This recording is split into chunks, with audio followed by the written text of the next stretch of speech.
거룩하고 기쁜 주님의 날입니다. 이 복된 날 하나님께서 주시는 말씀 같이 보시겠습니다. 시편 90편 1절에서 12절입니다.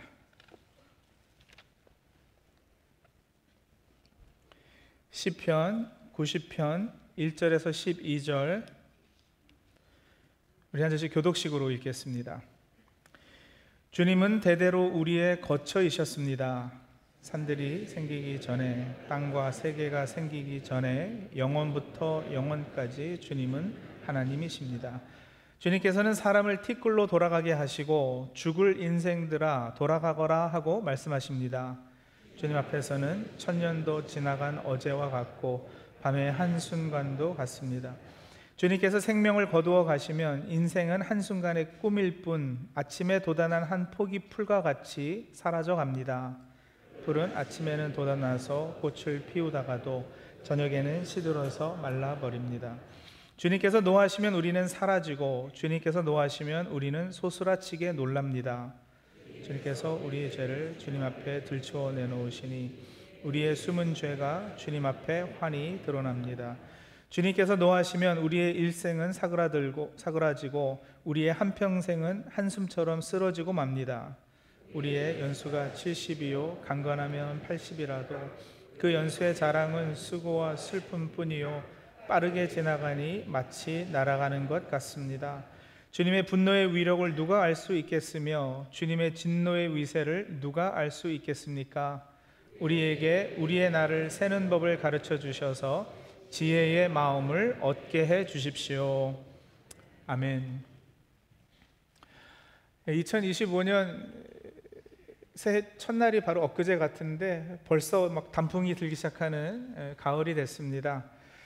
여러분, 세월이 빨리 간다. 우리 너무 자주 사용하는 표현이죠. 예전부터 우리는 세월이 유수다, 흐르는 물 같다 이런 표현도 사용했고요. 세월이 쏜살 같다고도 했습니다. 화살처럼 순식간에 지나간다, 그런 의미입니다. 저도 50 중반에 이렇게 들어서고 보니까 이 빠르기가 이제는 쏜살이 아니라 쏜 총알 같습니다. 그 나이를 먹을수록 왜 세월이 더 빨리 흐른다라고 느끼는 거, 이건 아마 많은 분들 공감하실 텐데요. 누구에게나 똑같은 1분, 1시간, 이건 절대적이잖아요, 시간이라는 것은. 그런데 왜 누구에게는 이게 더 빨리 가는 것처럼 느껴질까? 이와 관련해서 미국 브라운 대학에서 양리학을 가르치셨던 차승만 교수님이라는 분이요, 상대성 시간의 원리로 이걸 설명을 하셨어요. 이런 거예요. 5살 아이에게 1년이라는 시간은 자기 인생의 5분의 1이라는 거죠.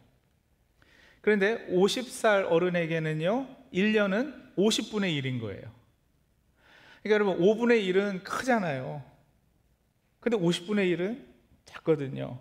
그래서 상대적으로 50살 어른의 시간은 5살 아이보다 10배나 빨리 달아나는 것처럼 느껴진다는 거죠. 말이 되지 않나요? 차승만 교수님은 여기서 상대 시간 개념만이 아니라 상대적 능력도 가정을 하셨는데, 이건 또 무슨 말이냐면 중년을 넘어서면 육체적, 정신적 기능이 점차 감소합니다. 눈이 어두워지고 뭘 읽어도 뭘 들어도 조금 지나면 기억이 가물가물해지고 새로운 변화에 적응이 늦고 일의 능률도 젊을 때보다 한 3분의 1로 떨어진다 그래요. 그래서 시간이 3배로 더 빨리 간다고 느낄 수 있다 하신 거죠. 그런데 여러분, 이게 바로 모세가 오늘 본문 10절에서 빠르게 지나가니 마치 날아가는 것 같다고 고백한 바로 그 체험이에요. 오늘 읽은 시편 90편은 가지고 계신 성경 1절 위에 이렇게 보시면 뭐라고 되어 있어요? 하나님의 사람 모세의 기도라고 이렇게 설명이 붙어 있는데, 모든 시편을 다윗이 쓴 것은 아니거든요. 다 다윗이 쓴 걸로 이렇게 알고 계시는 분도 많은데 그렇지 않습니다. 이 시편 90편은 모세의 기도인데, 이 세월의 속도감을 체험한, 아마도 모세가 나이가 지긋이 들어서 백발이 됐을 때 한 기도임이 분명합니다. 빠르게 지나가니 마치 날아가는 것 같다고 한 부분의 그 원문을 보면 빠르게 지나가는 것은 연수의 자랑, 즉 세월을 가리키는 것이 맞습니다. 그런데 마치 날아가는 것 같습니다 할 때 그 대상은 시간이 아니라 우리라고 되어 있습니다. 그러니까 we fly away. 개역 개정 번역이 정확했어요. 그 연수의 자랑은 수고와 슬픔뿐이요 신속기간이 우리가 날아가나이다. 우리가 가고 있다. We fly away. 이거는 그래도 표현이 멋있잖아요, 그죠? 시적이고. 근데 조금 더 현실적인 표현은요, We are wasting away라는 거예요. 그래서 같은 10절을 후반부를 공동 번역은 날아가듯 덧없이 사라지고 맙니다, 이렇게 번역을 했어요. 자, 근데 여러분, 우리가 결국 어디로 날아가고 어디로 덧없이 사라지고 마는 걸까요? 어디를 향해서 그렇게 빠르게 가고 있는 걸까요? 시간이 가는 게 아니라 우리가 간단 말이에요. 어디로 가느냐? 결국은 죽음을 향해 날아갑니다. 죽음을 향해 덧없이 사라지고 마는 거예요. 그래서 모세는 이 시편에서 인간의 유한함을 아주 적나라하게 드러냅니다. 3절 다시 보세요. 주님께서는 사람을 티끌로 돌아가게 하시고 죽을 인생들아 돌아가거라 하고 말씀하십니다. 흙에서 빚어져서 흙으로 돌아간 운명들이에요. 만물의 영장이라고 하지만 인간의 본질은 이렇게 연약합니다.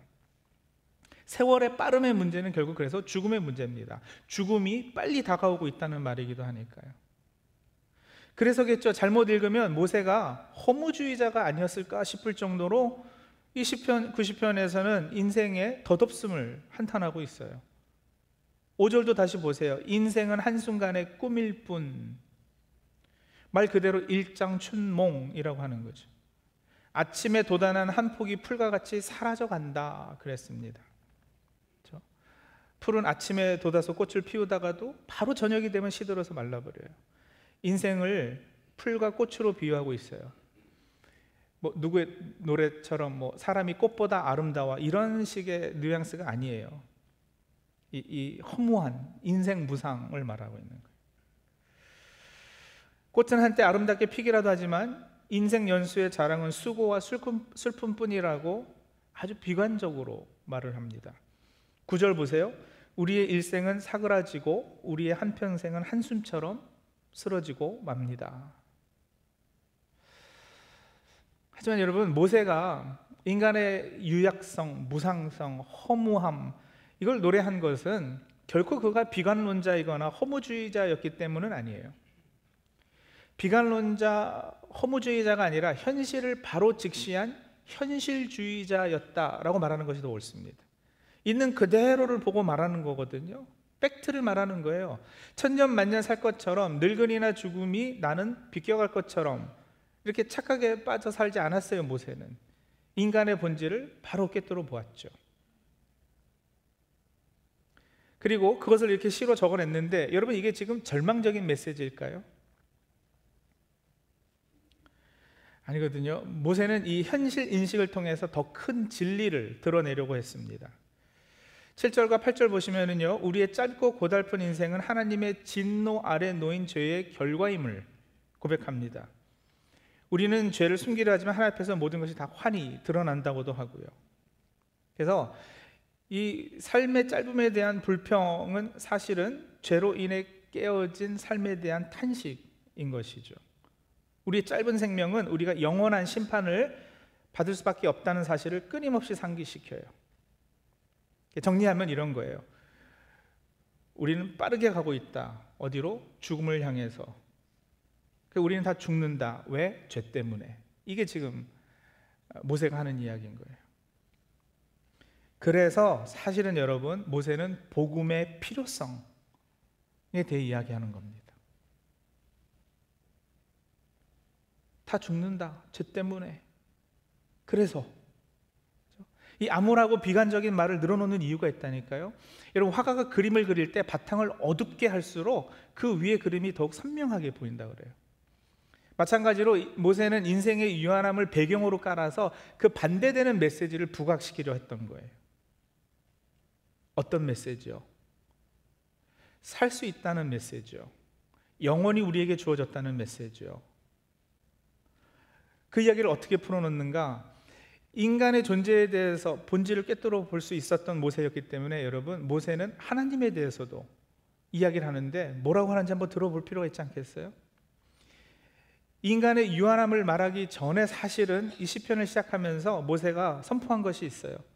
주님은 대대로 우리의 거처 있었습니다 하고서는 2절에 보면은요, 영원부터 영원까지 주님은 하나님이십니다 이랬단 말이에요.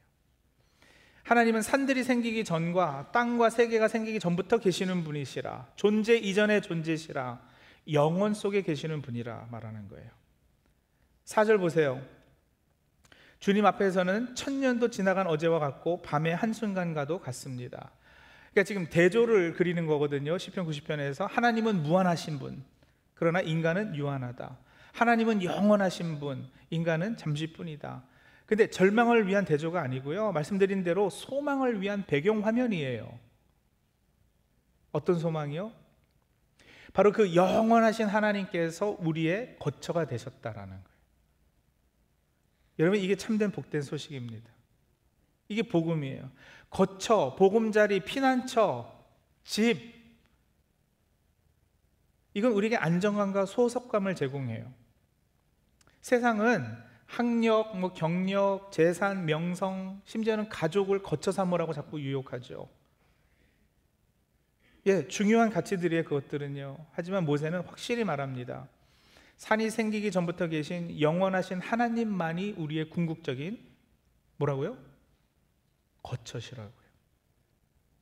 하나님 외의 것을 거처 삼아서 그것에 희망을 건다면 모세의 고백처럼 모든 피조물은 유한하잖아요. 결국 홍수처럼 쓸려가고 풀처럼 시들어버리고 내가 쌓아올린 모든 것들은 다 티끌로 돌아가고 말 것이라는 거예요. 전도서 3장 11절 말씀이요, 하나님이 모든 것을 지으시되 때를 따라 아름답게 하셨고 또 사람들에게는 뭐를요? 영원을 사모하는 마음을 주셨다. 우리 속에는 영원을 사모하는 마음이 있어요. 왜일까요? 우리의 본향이 바로 하나님의 영원하심이기 때문입니다.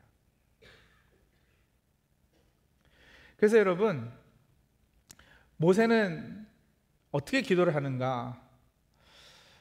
시편 90편의 9절을 좀 나누어 보면 1절과 2절은 이렇게 하나님의 영원성에 관한 내용이에요.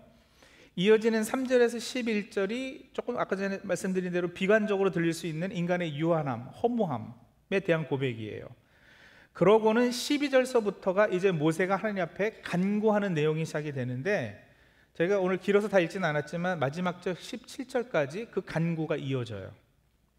인간의 유한함과 하나님의 영원하심을 적나라하게 대조하고 나서는 모세가 기대하고 바라는 것, 그 기도의 내용, 간구의 내용이 무엇이냐? 기도의 시작과 끝에 부분만 좀 살펴보겠는데요, 기도 시작이었던 12절 보시면 이렇게 간구했습니다. 우리에게 우리의 날을 세는 법을 가르쳐 주셔서 지혜의 마음을 얻게 해 주십시오. 나를 세는 지혜를 구했습니다. 세월을 아끼는 지혜, 인생의 날수를 제대로 헤아리는 지혜이죠. 영원하신 분이 우리의 거처임을 알기에 마치 영원히 살 것처럼 오늘이라는 시간을 낭비하지 않겠다는 결단이에요. 그러기 위해서 성도님들, 우리가 기억해야 될 것이 있어요. 하나는요, 과거에 갇히면 안 돼요. 과거의 성공이나 실패, 죄책감, 여기에 발목 잡혀서 오늘을 살지 못하는 것은 나를 헤아릴 줄 모르는 어리석음일 것입니다. 제가 예전에 이민자들은 누구나 약간씩 왕년의 신드롬에 걸려 있다고 말씀드린 적이 있어요. 기억나시나요? 내가 왕년에 한국에서 말이야, 내가 왕년에는 나름 잘 나갔는데 말이야, 왕년의 신드롬. 그런 표현이 잦으시면 거기 묶여 계시는 걸 거예요. 또 하나는요, 사소한 일에 매이지 마십시오. 지난 주일 설교 기억하시죠? 괜찮아요. 일주일이나 지났는데요. 우리는 큰 인물들이다. 우리는 큰일 하는 사람들이에요. 크고 작다는 것은 상대적인 개념이라 말씀드렸잖아요. 영혼을 기준으로 보면, 우리에게 맡겨진 사명을 기준으로 따져보면, 지금 여러분 우리 살면서 커 보이는 그런 문제들이 실은 그다지 중요하지 않음을 깨닫게 된다고 그랬어요. 다 지나가는 것들이고 시시한 것들이에요.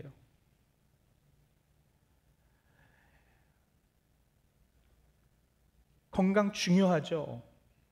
근데 여러분, 건강 다 지나가요. 죄송합니다만. 돈 귀하죠. 근데 그것도 다 놓고 가야지 돼요, 언젠가는.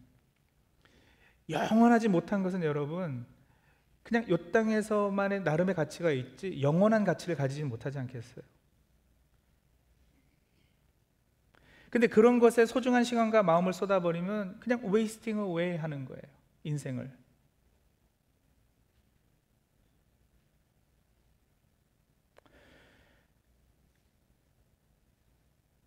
모세가 그리고 전체 기도를 마무리하면서 17절에는 어떻게 간구를 하느냐?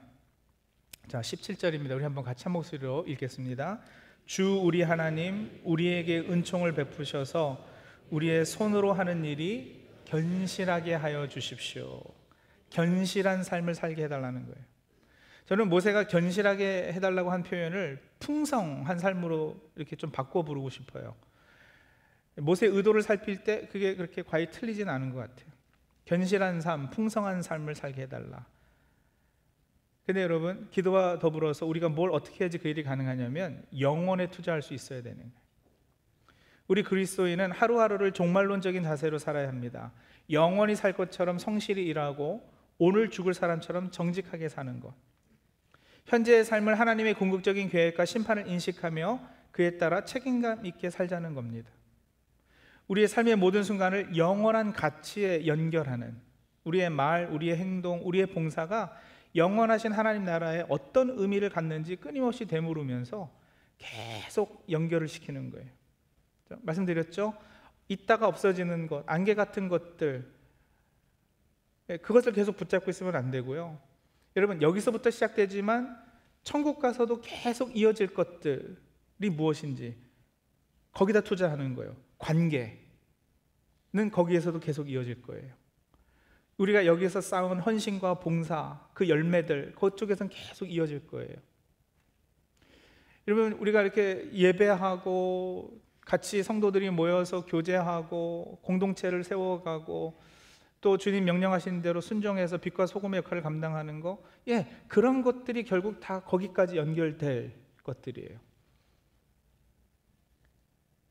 영원한 것들, 영원하게 여러분 가치 있지 않겠어요? 거기에 투자하는 인생이요. 모세의 이런 기도는 여러분 사실 우리의 오늘 기도이기도 해야 되는데 그 기도의 응답은 바로 예수 그리스도이십니다. 예수님이 우리 죽을 인생들을 위해서 십자가에 달려서 대신 죽어주셨어요. 우리가 죽을 수밖에 없었던 죄 문제를 깨끗이 해결해 주셨습니다. 우리는 덧없이 사라지는 풀의 꽃 같지만 예수 그리스도는 영원하신 하나님이시면서 우리의 덧없는 시간 속으로 들어오셨습니다. 그분은 우리 대신 하나님의 진노를 짊어지셨고 십자가에서 티끌로 돌아가셨습니다. 그 결과 그분을 믿는 우리는 영원한 하나님의 거처에 영원히 머물 수 있게 되었습니다. 요한복음 1장 14절 말씀이요, 그 말씀은 육신이 되어 우리 가운데 사셨다 그랬어요. 말씀이 육신이 되어 우리 가운데 거하심에, 개역 개정 번역이요. 여기 이 사셨다, 거하심에로 번역된 헬라어 단어는 to tent, to encamp 라는 뜻이에요. 그러니까 텐트 치고 장막에 함께 거하다, 같이 살다, 그런 이야기인데, 그래서 여러 영어 성경 번역들 보시면 이렇게 했어요. The word became flesh and tabernacled among us. tabernacled 했다. tabernacle은 여러분 구약의 성막을 가리키는 단어이기도 하잖아요. 그러니까 하나님께서 우리를 하나님이 거하시는 성막으로 만드셨다라는 거예요. 다시 말하면 하나님이 우리를 거처 삼으셨다. 그래서 이제 우리 안에 성령님께서 내주하시고 그분이 우리 안에 사시는 거예요. 근데 여러분 그걸 돌려놓고 보면은 반대도 마찬가지 아니겠어요? 이제 하나님께서 우리의 거처 되셨다. 내가 하나님 안에 살게 됐다. 그 말이기도 하단 말이에요. 그리고 여러분 이게 성육신 교리의 핵심 내용입니다. 생각해 보세요. 하이웨이를 지나다 보면 종종 더 이상 사용하지 않아서 폐쇄된 건물들 볼 수 있어요. 공장 건물, 오래된 아파트, 가끔은 개인 주택들도 있죠. 좀 안 좋은 동네에 가면은 꼭 보이는 것들인데, 낡고 차갑고 어둡고 창문도 다 깨져 있고 벽에는 막 페인트로 낙서투성이고 문이고 계단이고 성치 않아요. 생동감, 생명력 느껴지지 않죠? 당연히요. 아무도 거기 살지 않으니까요. 근데 여러분, 만약에 누군가가 그런 건물을 하나 매입을 해가지고 직접 살기 시작했다면 어떻게 될까요? 살 수 있도록 쓸고 닦고 고치고, 그래서 1년 365일 매일 거기에 머물면서 관리하고 가꾸고, 그러면 온기가 돌겠죠. 불이 밝혀지겠죠. 깨끗하게 정돈이 되고 말끔히 수리가 될 거예요. 그럼 그 건물은 더 이상 죽은 건물이 아닙니다. 물론 건물에 생명이 깃들 리는 없지만 여러분, 집 주인의 그 살아감이, 그 안에 거쳐 살고 있음이 그 건물의 밖에서도 이렇게 보여지는 거예요. 그런 개념이요. 여러분, 이미 죽어 있었던 우리에게 성령께서 이제 들어오셔서 살기 시작하시는 거예요. 우리를 거쳐 삼으셨다고요.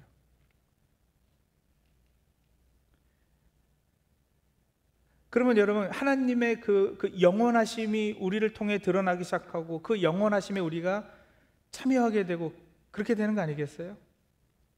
그렇게 우리는 하나님의 생명을 덧입은 존재, 하나님의 영혼에 접붙임 받은 존재가 됐다는, 이게 얼마나 놀라운 소식이에요. 우리에게 하나님의 영혼이 약속되었습니다. 우리는 시들고 많은 꽃과 같은 존재 같아 보이지만 아니요, 하나님의 아름다움을 바라보며 살아가는 존재들입니다. 죽음이 없고 영원을 향하고 있다면 이 땅에 남아있는 시간도 의미가 있습니다. 더욱 소중하죠. 죽으면 다 끝나, 아무것도 없어. 그러면 인생 막 살아도 그만이고 안 살아도 그만일 거예요. 또 그런 생각에 사로잡히면 허무주의, 비관주의로 빠질 수밖에 없고요. 언젠가 죽고 그걸로 끝이라고 한다면 여러분, 어떻게 사람이 비관적이지 않고 우울증 걸리지 않고 살아갈 수 있는지 저는 도무지 이해가 되지 않아요. 근데 그렇지 않기 때문에, 그렇지 않다는 걸 안 모세는 그래서 14절 보면은 이렇게 기도하는 거죠. 아침에는 주님의 사랑으로 우리를 채워주시고 평생토록 우리가 기뻐하고 즐거워하게 해주십시오. 그러니 여러분, 세월이 빨라도 겁낼 것 없습니다. 불안해하실 거 없어요. 우리 인생은 허무하지도 무상하지도 않습니다. 순간순간이 복되고 의미 있습니다. 왜냐하면 순간순간 우리는 그 영혼과 연결되고 있으니까요. 오늘 모세가 한 기도가 우리의 기도가 되기를 소원합니다. 하나님, 우리에게 은총을 베푸셔서 우리의 손으로 하는 일이 견실하게 하여 주시옵소서. 이 기도는 풀과 꽃 같은 우리의 생명의 마지막 순간까지 드릴 기도입니다. 세월이 점점 더 빨라지는 분들이 더욱 간절히 드릴 기도입니다. 오늘부터 매 순간을 하나님의 영원한 사랑 안에서 살아가시는 저와 사랑하는 우리 찬양교회 성도님들이 다 되시길 간절히 소망합니다. 기도하겠습니다. 오늘 주신 말씀 묵상하면서 나를 세는 지혜를 구하는 기도 같이 하실까요? 하나님, 우리에게 우리의 나를 세는 법을 가르쳐 주십시오. 지혜의 마음을 얻게 해주십시오. 과거에 얽매이지 않고 미래를 염려하지 않으며 오늘 주어진 시간을 영원한 가치를 위해서 사용할 수 있도록 도와주시옵소서. 세상의 사소한 일에 매이지 않고 영혼을 기준으로 우리 삶의 우선순위를 정하며 사는 지혜로운 사람들 다 되게 해주옵소서. 같이 기도하겠습니다.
우리 한 가지 더 기도하겠습니다.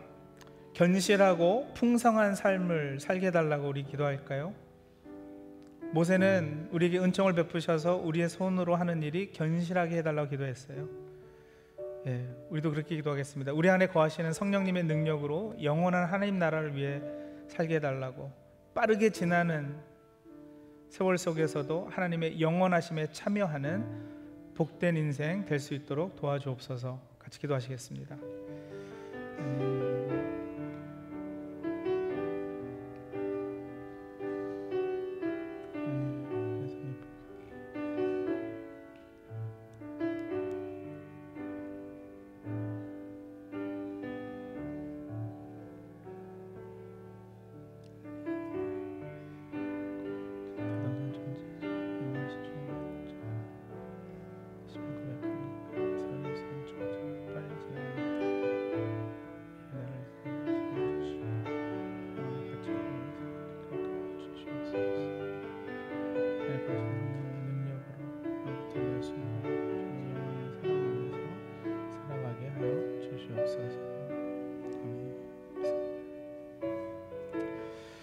하나님 아버지, 우리 인생의 유한함과 주님의 영원하심을 깨닫게 해주셔서 감사합니다.